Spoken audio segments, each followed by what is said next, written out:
I can control your mind. Let's see. উপরে কোন কালারটি দেখতে পাচ্ছেন? নিশ্চয়ই রেড। তো রেডের শেষ অক্ষরটি হচ্ছে ডি। এখন ডি দিয়ে একটি দেশের নাম চিন্তা করুন। করেছেন? এখন সে দেশের শেষ অক্ষরটি প্রথমে নিয়ে একটি প্রাণীর নাম চিন্তা করুন।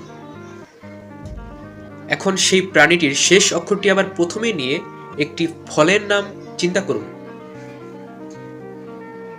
করেছেন? এখন আমি আপনার নির্বাচিত সেই দেশ, প্রাণী এবং ফলের নামটি বলে দিব, দেখবেন। তো আপনার নির্বাচিত দেশের নামটি হচ্ছে ডেনমার্ক, এবং প্রাণীটির নাম হচ্ছে ক্যাঙ্গারু, এবং ফলের নামটি হচ্ছে অরেঞ্জ। কি আমি কি ঠিক বললাম? ওকে, ফলো ফর মোর। ভালো থাকুন।